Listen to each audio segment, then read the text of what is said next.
All right, welcome back. It's Star Wars Racing Incorporated. Runoffs, SCCA Runoffs Preparation Update. Yes, it is. So we're going to start back here.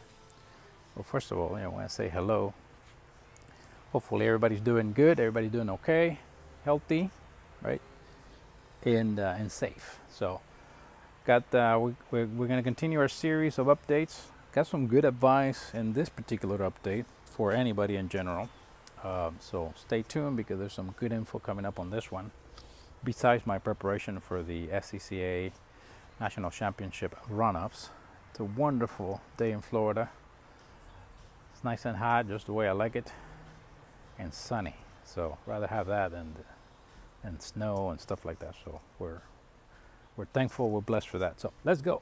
Come on, update time. So let's go. Got some few things. This should be a quick update, but a couple things that happened since. Advice department. So when I took this out, it has the gasket that goes around is made out of cork. So the advice here is that when you take that out, maybe keep it together with the bolts, because what happened, at least what happened to me, it shrunk.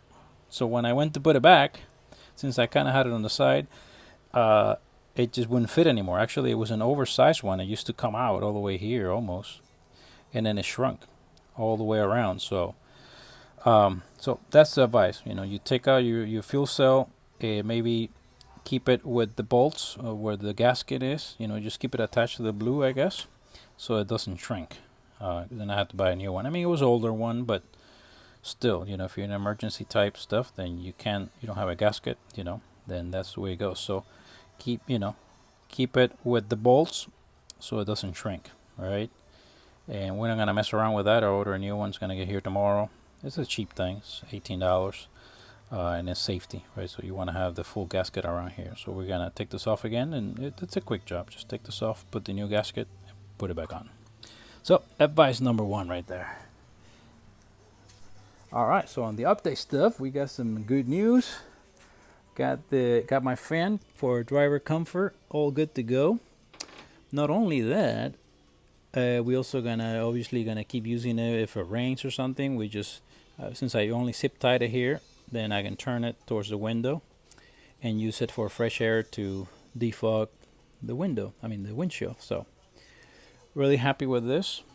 Got the switch over there all installed, good to go. This is all working real nice, and got the wiring all well done here. Another key thing I did with this particular install is I put instead of connecting the normal connection way, I went with this. So whenever I want to remove this for any reason, then you can just quickly take this off, and it comes right off basically, just like so. And you can just remove that, and this is still connected nicely here, and I can put it back, right? So in case of like the runoffs, if it's cold, I don't need this really, so I can just take this whole piece out real quick, and I can put it back when I need it. So that's the advice here. Get one of these switches things or connectors. They sell the set for like $7-8 at Amazon, and real good. So went ahead and did the full wiring real nice. Got the connection all the way running down here, all the way to the switch right over there. So we are looking good. Tested it, looking good. Got the seat out because I needed to do some emergency repair welding here in the tunnel area, and I already covered it up and everything, but I had to do some welding in this area. There's a couple cracks here on the top area, minor, hairline type, but went ahead and put some bars from back to, put about 4 bars here, welding them in to just make sure this doesn't continue to get damaged until we can put a new piece here. But came out real good, real happy. Already painted it and covered up with tape, because there's still small crack in it. Covered up a little bit what we could, and we just reinforced it. So just don't want to get any dust in the car. So that's all done there. Good to go. We're gonna put the seat back, and we'll be done with the inside of the car, really. So that's the good stuff here. So besides that, so this is kind of what we did. Oh, and then here, so I just cut a few pieces of steel like this, and that's what we put in the back there, and in the tonneau. Again, just to reinforce the tonneau from the back to the front there, just to make sure that that hairline crack doesn't get any bigger. And just welded them in, and that was it. You know, so I put 4 pieces, and I had three left. You know. Now this is the roll plastic that I use quite a bit for different things. In this case, I used it to repair here. This is something that was due to be done. So this was cracked here, and it was just loose, right?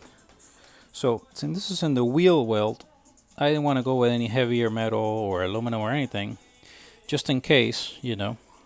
So I just went with the, you know, with this plastic, which is the roll plastic you get. It's right here, actually. Yeah, it's just a big roll of plastic. And this stuff is really nice and sturdy, but also flexible. I love it. I really has a lot of usage. So yeah, basically just put a piece here to reinforce this guy here, and yeah, no, it's good to go now. You know, this I can't take the tape off because I got some metal here, just protecting against the tire in case it ever gets close.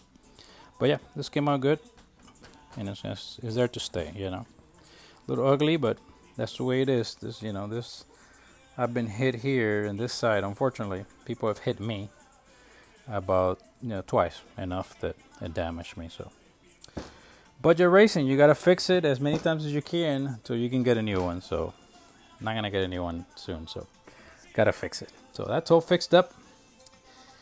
What else? Oh yeah, I got some cool stuff. So there's the welder. Just, you know, just got the basic setup here. It's a little flex core, flex welder, and you know, it does the little jobs really good. You know, got my gloves, got my stuff in there, and actually for long trips I actually bring this with me just in case, you know. And that's the advantage of it. It's nice and little. It fits in the car, no problem. So good stuff. Oh yeah, right here. So also, I've been wanting to get these. Very simple, just some lug nuts. But got these at Rock Auto, and awesome because I have my older ones are so old too, and I stripped a couple of them. So you know, you don't want to have an issue taking your wheel off or something at the track. So if you can replace these were like 60 cents each. So you know, $4 in the set. So real good stuff. Really happy. I got 2 sets. You know, for each, 2 for each size. So really happy with that. Now these are good. Let me look at these guys. A couple of these are okay, but a couple of these are pretty beat up. I mean, look at that. Let me focus that thing. So you know, look at that. So pretty soon I'm gonna have a problem not being able to take my lug nut off. So now we're nice and clear, nice and good. You know, things that can ruin your weekend right there. You know, $4 worth. So alright, so that's what's going on here. We're gonna charge our transponder, and we are looking good. We're looking good for Daytona. We're gonna use this as a test weekend, and then we're heading over to the Runoffs hopefully. So we're gonna park the car for almost 2 months, you know, do a little dyno before that, and then we're off to the Runoffs. So that's what's going on here. That's the update. This is episode 3 of Star Wars Racing Journey to the SCCA National Championship Runoffs at BIR.